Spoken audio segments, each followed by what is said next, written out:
말씀으로 제목을 Acts 29 담대하게 거침없이 라는 제목을 정했습니다. 여러분, Acts 29, Acts가 뭐예요? 영어로 사도행전을 Acts라고 합니다. 영어로 사도행전을 Acts라고 합니다. 행동한다는 것이죠, 사도들이. Acts 29를 왜 정했을까요? 사도행전 여러분 말씀, 우리가 읽었던 말씀은 몇 장까지 있습니까? 28장입니다. 그런데 Acts 29 담대하고 거침없이, 여러분들이 눈치를 채실 텐데 말씀을 우리가 같이 나누면서 또 의미를 한번 살펴보도록 하겠습니다. 여러분, 사도행전 말씀이 오늘로 이제 끝납니다. 오늘 번호를 적긴 없네요. 번호를 보니까 78. 한 해가 여러분 몇 주입니까? 52주입니까? 4주입니까? 52주. 52주인데 78번이면 주일을 이렇게 나누었으면 거의 아마 1년 반 정도를 사도행전을 계속 쭉 우리가 보면서 공부하면서 그렇게 왔던 것 같습니다. 여러분, 저는 감개가 무량합니다. 여러분들은 어떠신지 모르겠어요. 말씀을 통해서 얼마나 느끼고 또 깨닫고 그렇게 되었는지, 여러분 가운데에 이 마지막 시간에 특별히 하나님께서 은혜를 주셔서 사도행전을 우리 이렇게 보자기로 잘 싸는 그러한 시간들이 되었으면 좋겠습니다. 아멘. 아멘.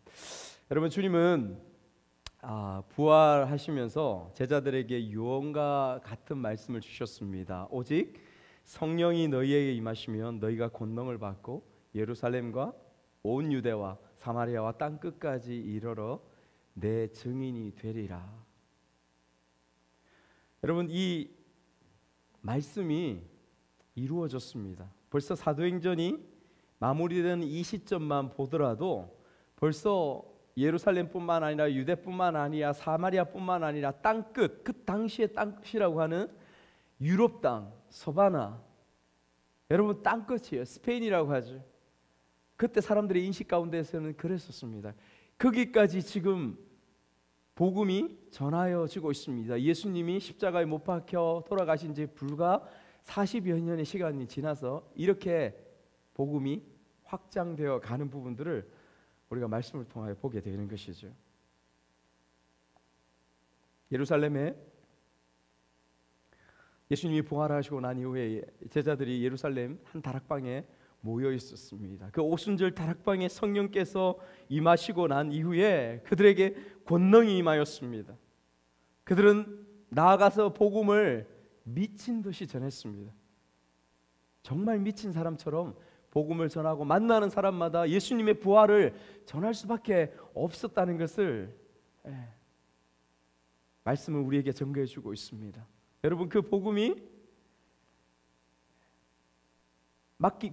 막기 위해서 사탄은 온갖 핍박과 공포로 그들을 또 둘러쌌습니다. 그럼에도 불구하고 그 핍박과 공포마저도 뚫고 나아가서 오히려 예루살렘이 아니라 전 유대 사마리아 땅끝까지 나아가는 그러한 역사들이 있었던 것을 우리가 알고 있지 않습니까? 오늘 이 말씀의 주인공인 바울, 여러분, 바울은 그 사단에 붙잡혀서 사단의 종로로 사든 그런 사람이 바울 아닙니까? 그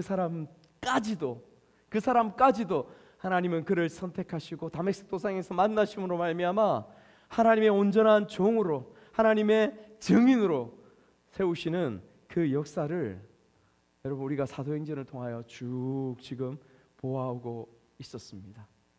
바울이 어떻게 살았습니까? 평생을 자신을 위하여가 아니라 예수님 만난 이후에 그 평생을 주님 앞에 모든 것을 드리며 주님의 휘페르테스 종과 주님의 마르티스 노예로서, 증인으로서 여러분 그 삶을 살아왔던 것을 우리가 쭉 보아왔습니다.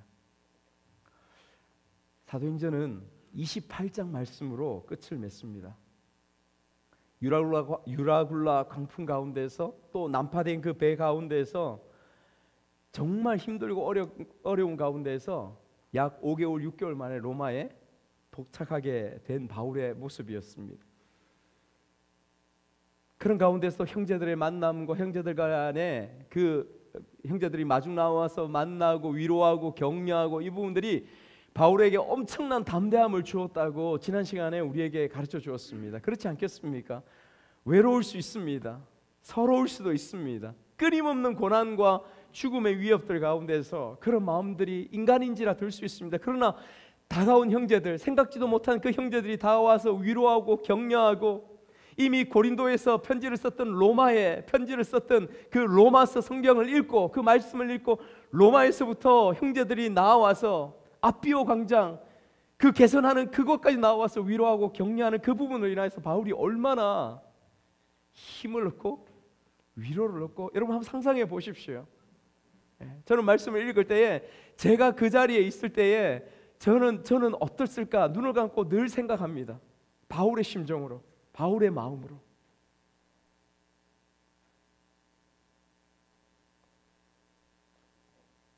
바울이 로마에 들어왔습니다. 로마 가운데 들어왔을 때 바울은 제수인지라 당연히 쇠창살이 있는 감옥에, 그 지하의 습한 감옥에 들어가 있어야 됩니다. 그러나 바울은 셋집에 군병 한 명과 가택연금을 당하는 걸로 멈춥니다. 왜 그렇게 되었을까요, 여러분? 충분히 예측 가능합니다. 왜냐하면 지난 6개월 동안에 그 위라굴라 난파된 배 가운데서 목숨을 건진 그를 이끌어왔던 율리오 백부장을 통하여서, 율리오 백부장은 로마에 돌아와서 이미 그는 하나님의 영광과 하나님의 살아계심을 맛보아 알았습니다. 어찌 이 바울을 함부로 대할 수 있겠습니까? 수많은 사람의 그 생명들을 구하고 여기까지 왔는데, 율리오는 분명히 그 관리들에게 부탁하였을 것입니다. 이 사람은 진짜 죄인이 아니다. 이 사람을 감옥에 가두지 말고 이 정도의 모습에서 그렇게 미결수로 그렇게 가택연금으로 데리고 있으면 좋겠다. 그렇게 추천했을 것입니다. 그렇게 청하였을 것입니다. 그래서 바울은 그렇게 셋집에서 머뭅니다. 2년 동안요. 그렇지만 자유롭게 다닐 수는 없어요. 그러나 여러분 바울의 현실을 보십시오. 바울의 현실 나아졌죠. 그렇지만 그 가운데 있었습니다. 그러나 그 시간들이 결코 2년의 시간들이 헛되고 그냥 실패한 시간일까요? 그렇지 않습니다. 여러분 지난주에도 말씀드렸지만은 이 2년의 시간 동안에 주옥과 같은 하나님의 말씀, 그 성경이 4개나 이곳에서 기록되게 됩니다. 에베소서, 빌립보서, 골로새서, 빌레몬서.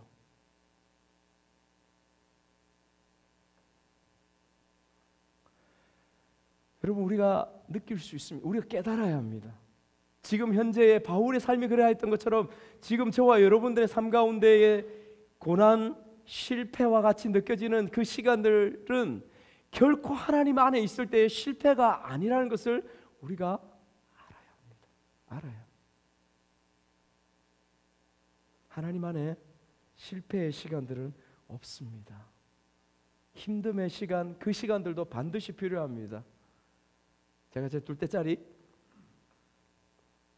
2주 전에 친구와의 관계 때문에 힘들어서 저에게 이 얘기를 해요.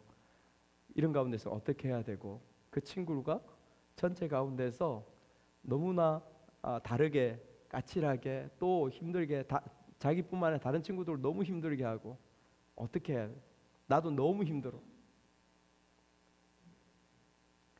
여러 이야기를 듣고 나누면서 제가 가장 중심적으로 둘째에게 그런 이야기를 했습니다.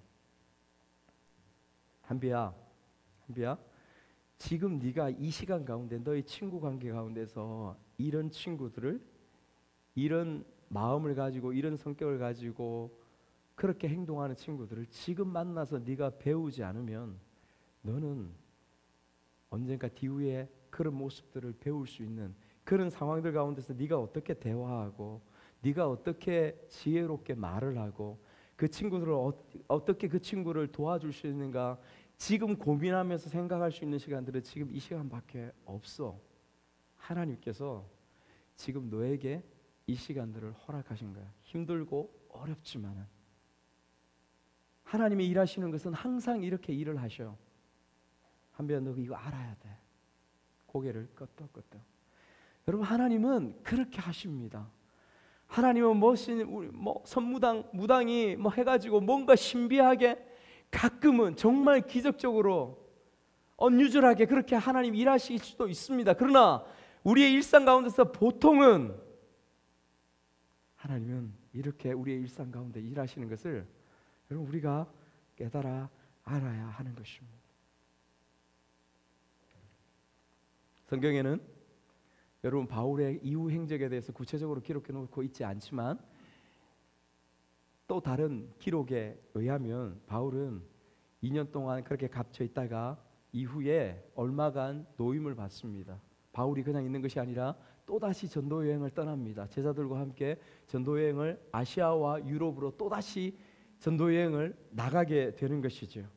그리고 다시 로마로 돌아와서 AD 67년, 서기 67년에 바울이 다시 붙잡혀서 감옥에 감금됩니다.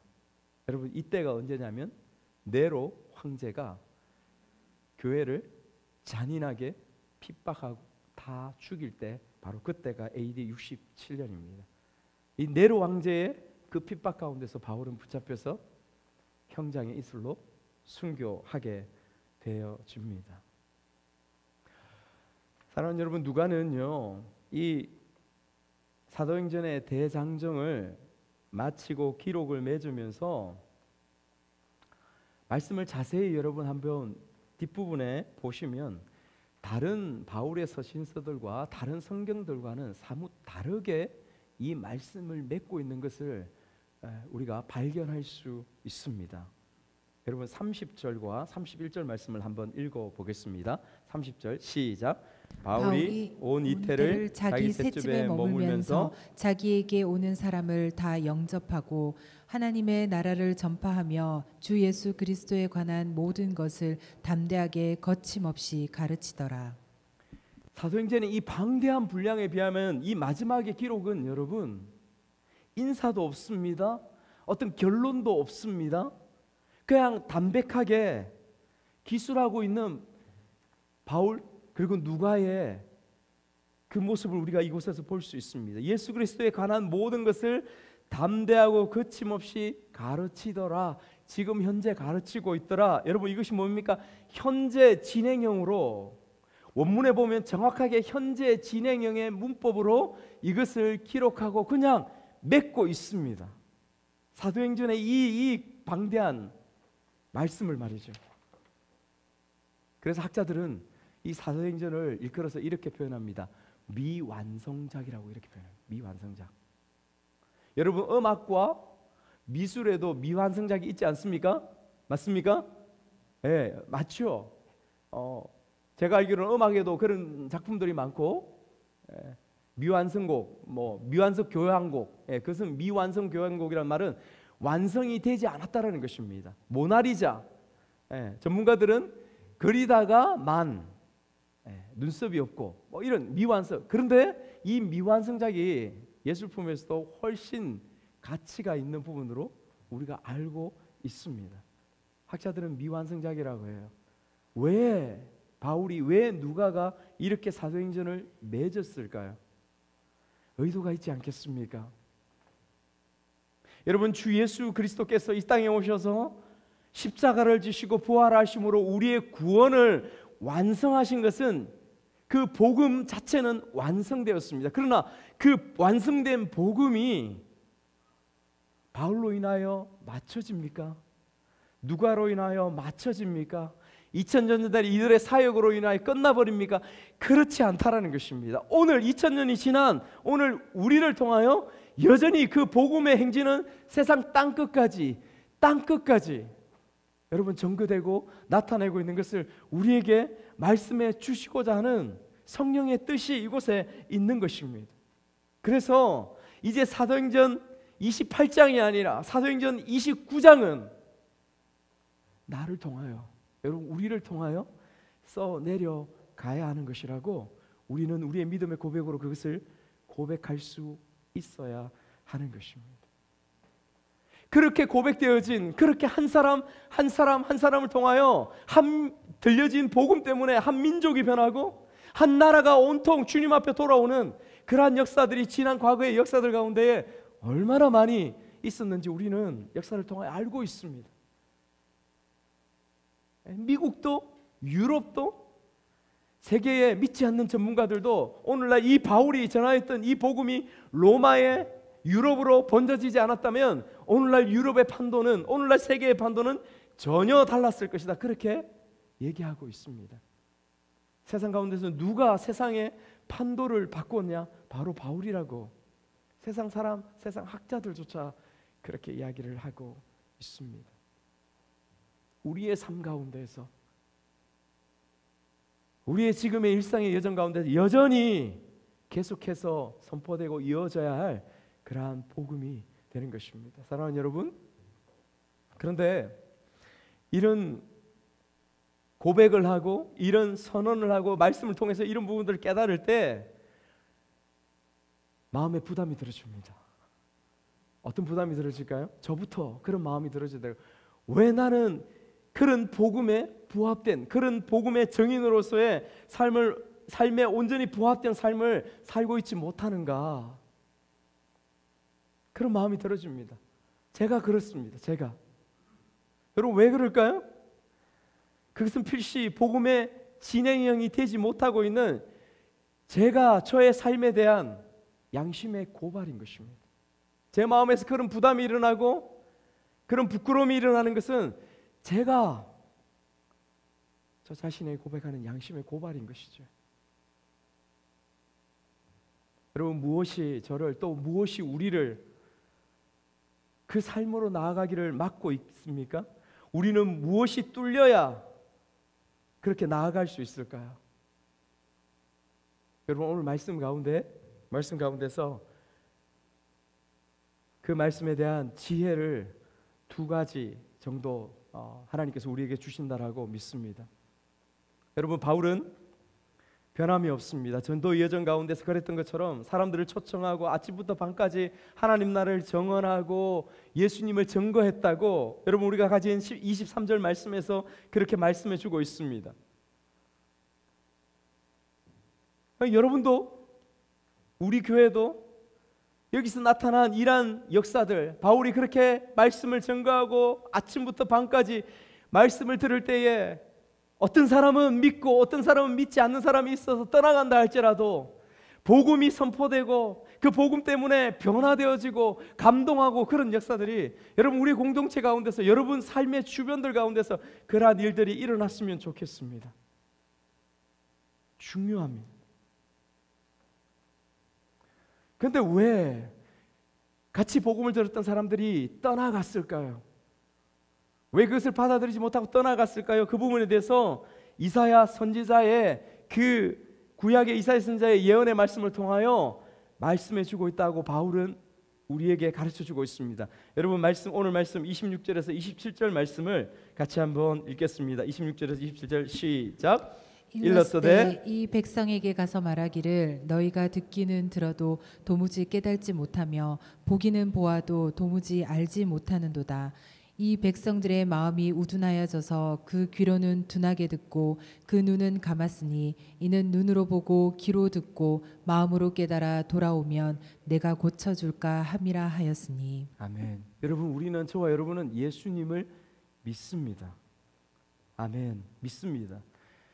하지만 우리가 가진 이 복음이 현재 진행형이기는커녕 내 마음 하나도 제대로 간수하지 못하여서, 다스리지 못하여서 나 자신이 믿음 가운데서 갈팡질팡 허덕이고 있는 모습, 여러분 우리 가운데 있지 않습니까? 왜 그런 모습들 가운데 있을까? 여러분 이사야 선지자를 통하여 주어진 예언의 말씀은 정확합니다. 뭐라고 말씀하셨습니까? 듣기는 들어도 도무지 깨닫지 못하고 보기는 보아도 도무지 알지 못하기 때문이라고 그렇게 말씀하고 있습니다. 무엇을 말입니까? 복음을 말입니다. 무엇을 말입니까? 말씀을 말입니다. 깨닫지 못하는 것이죠. 듣더라도 알지 못하는 것입니다. 그렇기 때문에 보지 못하는 것입니다. 무엇을요? 내 삶에 일어나는 현실의 문제들과 어려움들과 모든 주변적인 부분들을 그것을 바라보아서 하나님의 뜻이, 하나님의 계획이 무엇인지를 그것을 볼 수 있는 눈이 우리 가운데 없기 때문에 그렇습니다.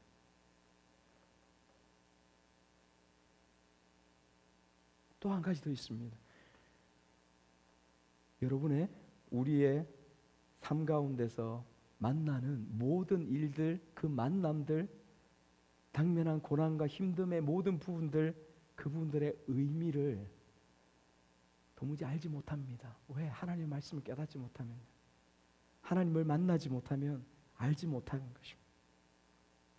여러분, 구약의 율법을 알았던 유대인들, 지도자들조차도 메시아의 오심을 알지 못했습니다. 그들은 율법을 가지고 있었습니다. 그 율법 가운데 기록되고 있는 가장 핵심적인 것이 무엇입니까? 그것은 오실 메시아, 구원에 대해서 여러분 말씀하고 있습니다. 그럼에도 불구하고 그들이 그것을 붙잡고 있으나 듣지 못하고 깨닫지 못하고 보지 못하기에 그들은 결국 어떻게 됩니까? 멸망 가운데 나아가게 되어 있는 것입니다.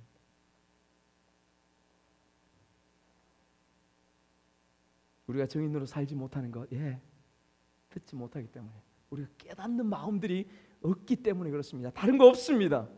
다른 거 없습니다. 여러분들 마음 가운데 하나님의 복음과 하나님의 은혜와 생명이, 그 말씀이 깨달아지고 알아지면 여러분 우리가 어떻게 이렇게 살아가요? 그럴 수 없는 것이죠. 여러분, 출애굽한 이스라엘 백성의 광야의 모습을 한번 생각해 보십시오. 여러분, 그들은 종과 노예로서의 오랜 떼꾸정물들이 그들의 삶과 가슴 깊이, 영혼 깊숙이 그들을 붙잡고 있었습니다. 하나님은 그것들을 버리게 하셔야만 했었습니다. 나의 선민이 되기 위하여서, 온 열방 가운데 주의 복음과 생명을 전하는 선민으로서의 그 역할들을 감당하기 위해서 그 이스라엘 백성들은 그 노예의 근성, 그 깊이 박혀있는 떼꾸정물들을 다 버려야 했습니다. 그래서 그들에게 필요한 것은 광야였습니다. 힘듦이었습니다.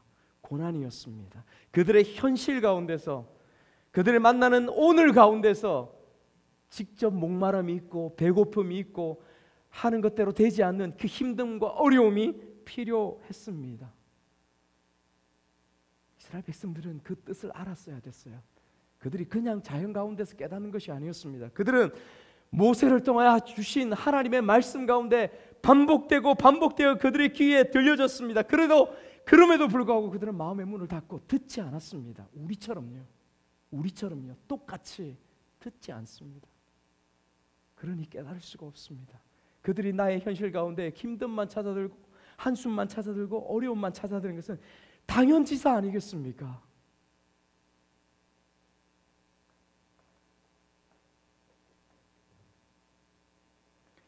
광야와 같은 시간들을 우리가 지납니다. 누구든지 여러분, 이때에 잘 들으셔야 합니다.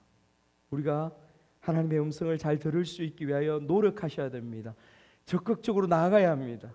눈을 열어서 그 말씀을 통하여 내게 주어진 삶의 상황과 현실들을 볼 수 있도록 기도하고 볼 수 있도록 눈을 크게 떠야 합니다. 감추어진 비밀을 깨달아야지요. 우리가 죽어서 죽음의 앞에 우리의 코끝에 호흡이 끊어지는 그 시간 가운데에 후회하는 인생으로서 설 수는 없지 않습니까?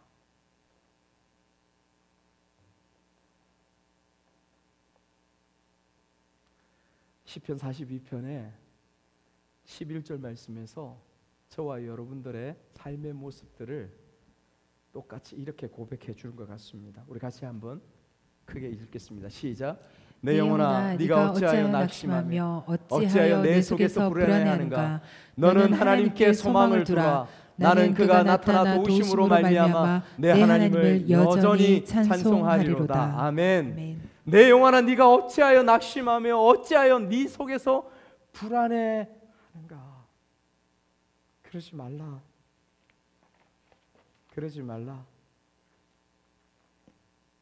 오히려 하나님께 끝까지 소망을 두라. 그렇게 우리에게 말씀하고 있습니다. 사랑하는 여러분, 믿음은 들음에서 나는 줄 믿습니다. 잘 듣지 않으면 믿음이 온전히 서지를 못하는 것 우리가 이미 알고 있습니다. 그래서 바울은 말씀을 강론합니다. 가짜 복음이 횡행하고 강한 이 시대 가운데, 이 예배 가운데에서 우리가 잡은 이 말씀 가운데서 말씀을 읽고 듣지 않으면 여러분, 내 자신도 알지 못하는 가운데 내 영혼이 도둑질 당합니다. 내 영혼이 도둑질 당해서 강도 가운데 붙잡히는 그러한 현실들을 우리 자신이, 우리의 자녀들이 당할 수 있는 것을 우리가 봅니다. 사랑하는 여러분, 예배 가운데 집중하십시오. 말씀을 들으십시오. 애쓰고 힘써 여러분 들으십시오. 잠시 졸릴 수 있습니다. 네, 졸음이 올 수 있습니다. 충분히 피곤하고 이해가 가는 부분들입니다. 여러분, 그래서 제가 여러분들에게 좀 잠에서 깨어나기도 하려고 좀 썰렁한 농담을 합니다. 저 딴에는 썰렁한 농담이 아니에요. 때로 애씁니다. 여러분, 여기에 적으면서까지 여러분들을 한번 웃게 만들려고, 즐겁게 만들려고 여기에 적습니다. 그런데 이 자리만 와서 그것을 이야기만 하면 웃는 것은 여러분들은 한 분도 없습니다.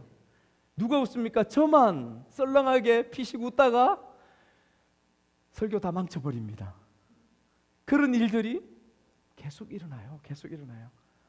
그래서 저는 압니다. 여러분, 그냥 아무것도 가진 거 없어도 그냥 말하는 것 자체가 우스운 사람들이 있습니다.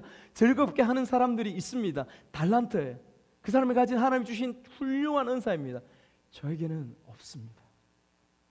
여러분들이 듣기에 힘들어하고 딱딱하고, 사랑하는 여러분, 그럼에도 불구하고 이것이 내가 하는 말이 아니라, 김배연이라는 목사가 하는 것이 아니라 하나님께서 주시는 말씀인 줄 믿고 잘 듣는 여러분이 되시기를 주님의 이름으로 간절히 축복합니다. 우리가 교리를 배웁니다. 여러분, 교리는 곧 무엇일까요? 성경이에요. 교리가 다른 데서 만들어진 것이 아니라 교리가 곧 성경입니다. 여러분에게 제가 묻습니다. 또 여러분 나아가면 세상 사람들이 여러분에게 물을 것입니다. 너가 믿는 것은 도대체 무엇이니? 믿는 내용이 무엇이니? 너는 왜 살아가니? 왜 태어났니? 내 자신이 묻고 세상 사람들이 여러분들에게 묻습니다. 여러분, 그때 여러분들이 거침없이 담대하게 자신 있게 여러분들이 그것을 이야기할 수 있습니까? 아니요. 대부분의 만난 분들은 그 대답을 하기를 꺼려하고 힘들어합니다. 믿는 분들조차도. 그래서 교리를 배웁니다. 그래서 진리를 배웁니다. 열심을 내십시오. 열심을 내어서 여러분 함께 달려가고 함께 공부하고 배우는데, 함께 나아가서 내가 믿는 것이 무엇인지, 내가 왜 살아가는지, 나의 존재의 이유가 무엇인지를 분명하게 깨달아 아는 여러분, 저와 우리가 되기를 주님의 이름으로 축복합니다. 아멘. 여러분, 이러한 우리의 현실을 어떻게 뚫어서 돌파해 나아갈까? 두 번째 우리에게 주시는 교훈이 있습니다. 31절 말씀을 한번 읽어볼까요? 31절 말씀 한 번 더 읽겠습니다. 시작. 하나님의 나라를 전파하며 주 예수 그리스도에 관한 모든 것을 담대하게 거침없이 가르치더라. 아멘. 아멘. 여러분, 하나님 나라를 전파하며 주 예수 그리스도에 관한 모든 것을 담대하게 거침없이 가르치더라. 담대하게 거침없이. 여러분, 너무 멋있지 않습니까? 마지막에 이 담대하게 거침없이 이라는 말이 사도행전 전체에 그 사도들의 담대하고 거침없는 복음을 위한 행진을 그대로 표현해주고 있는 것 같아서 너무도 정말 너무 멋진 표현이라는 생각이 들어집니다. 바울은 비록 메인바디였지만 여러분, 하나님의 말씀은 결코 매일 수 없습니다. 갇히고 막고 어떤 위치, 어떤 사람들 앞에서도 바울은 담대하게 거침없이 복음을 그렇게 전하였던 것 알고 있습니다. 바로 지금 이 로마 가운데서도 담대하게 거침없이 가르치며 전진합니다. 여러분, 이것은 무엇입니까? 담대하게 거침없이. 여러분, 이것은 믿음으로 인한 용기를 표현하는 단어입니다. 믿음의 용기를 표현하는 단어가 바로 담대하게 거침없이라고 하는 것이지. 여러분, 우리가 살아가는 모든 하루하루의 시간들, 일상 가운데서 용기가 필요하지 않습니까? 여러분, 만약에 우리에게 나타내는, 우리가 나타내어야 될, 우리가 붙잡아야 될 그 용기, 그 원천이 나 자신에게서 만약에 일어난다면 그것은 우리가 경험하는 바, 그것은 작심삼일일 가능성이 훨씬 많지 않습니까? 또 나의 강한 기질과 성향 가운데서 기인하는 그 용기라 하면 그것은 나의 자랑이 되기 십상인 것을 우리는 또 경험으로 알게 되었습니다. 나는 용기 있는 사람이야. 나는 원래 강한 사람이야. 나 자신을 자랑하고 드러낼 수밖에 없는 것입니다. 그러나 참된 믿음의 용기의 원천은 누구일까요? 주 예수님인 줄 믿습니다. 예수님은 여러분 2번이나 정말 타락하여서 강도의 소굴이 된 성전을 정화하셨던 사건을 여러분 한번 기억해 보십시오.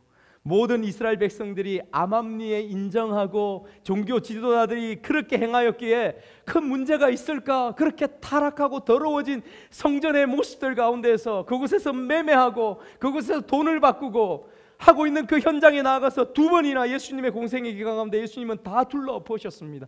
채찍을 들어서 그들을 내리쳤습니다. 쫓아내었습니다. 여러분, 이것은 목숨을 건 행동이에요. 한 사람 연약한 그 예수 그리스도가 그 거대한 권력들 앞에서 그렇게 행한 그 모습들은 목숨을 건 참된 믿음으로 인한 용기가 아니면 어떻게 이런 일들이 그 가운데 나타날 수 있겠습니까? 뿐만이겠습니까? 예수님이 저주의 상징인 십자가에 못 박혀 죽으시면서 그 길을 가라는 그 고난과 고통과 모두가 피하고 싶은 그 저주의 길들 가운데 섰던 것은 다름 아닌 예수님의 하나님을 향한 온전한 믿음으로 인한 참된 용기가 주님 안에 있었기 때문임을 여러분, 우리는 말씀을 통하여 충분히 알 수 있습니다. 그러므로 사랑하는 여러분, 저와 여러분들 가운데 믿음을 통한, 예수 그리스도를 바라보는 것을 통한 용기가 저와 여러분의 삶 가운데 있어야 되는 줄 믿습니다. 바울이 똑같이 지금 예수님처럼 그렇게 행하고 있지 않습니까? 그렇게 붙잡히고 그렇게 복음을 전하고 누구를 만나든지 담대하고 거침없이 그렇게 그들에게, 바울에게 주어진 그 삶을 여러분 그렇게 싸워가고 살아가고 있습니다. 사랑하는 여러분, 주님을 진정 믿습니까? 아멘이십니까? 그 믿음이 진정이라면, 진심이라면 여러분, 우리는 우리 속에서, 우리의 삶 가운데서 용기를 낼 수 있습니다. 지금 내가 당면한 힘들고 어려운 문제들, 앞이 보이지 않는 그러한 부분이라 할지라도 그것이 관계이든 문제이든 사업이든 가정의 문제이든 자녀의 문제이든 어떤 문제이든 그곳에서 다시 한번 믿음의 용기를 내십시오. 아니, 정확하게 이야기하자면 믿음의 용기를 내기 위하여 여러분 엎드리십시오. 기도하십시오. 주님 앞에 간구하십시오. 그래서 주시는 그 용기로 말미암아 믿음으로 싸워 나아가는 우리가 되기를 소원합니다. 여러분, 어쩌면 나 자신도 모르게 강도의 소굴같이 되어 있는 내 안에 성전을 둘러엎고 새롭게 하기 위하여 우리에게는 진정한 용기가, 믿음의 용기가 우리에게 필요한지도 모르겠습니다. 여러분들의 영혼은, 여러분들의 내면은 강도의 소굴과 같이 다른 것들로 가득가득 채우고 있지 않습니까? 몰아내야 합니다. 오직 그 성전은, 내 안에 있는 그 성전은 예수님만으로, 성령님만으로 가득 차야 될 그러한 곳임을 기억하는 우리가 되었으면 좋겠습니다. 말씀을 마무리하겠습니다. 주님은 주님의 휘페르테스와 주님의 마르티스, 주님의 종과 주님의 정인으로 우리의 삶을 부르시고 세우셨음을 기억하셔야 합니다. 우리의 정체성입니다. 창조주 하나님의 말씀을 듣고 보고 깨닫는 것만이, 그래서 우리의 귀가 열리고 우리의 눈으로 보는 것만이 우리의 삶 가운데의 어리석음 가운데서 벗어날 수 있는 유일한 길이라고 오늘 말씀에서 우리에게 말씀하고 있는 그 말씀을 들으시기를 원합니다. 그리고 담대하게 거침없이 우리에게 주어진 믿음의 그 용기로 주님처럼 바울처럼 우리도 그 용기를 내어서 내게 주어진 당면한 이 문제들을 싸우며 기도하며 그렇게 나아가는 저와 여러분들의 삶이 되기를 주님의 이름으로 축복합니다. 여러분, 그런데 그렇게 해 가더라도 우리의 삶에 실패로 느껴지는 부분들이 있습니다. 그렇게 해 가더라도 어려움을 당면합니다.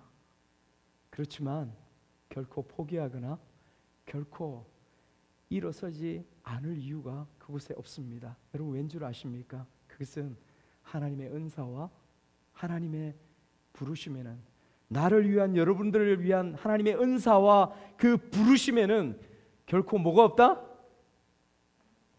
결코 뭐가 없다? 후회하심이 없느니라. 할렐루야. 하나님 그렇게 저와 여러분에게 선포하십니다. 그 말씀 가운데서 담대하게 믿음의 용기로 현실에서 복음의 진행형으로서 살아가는 저와 여러분의 삶이 되기를 주님의 이름으로 축복합니다.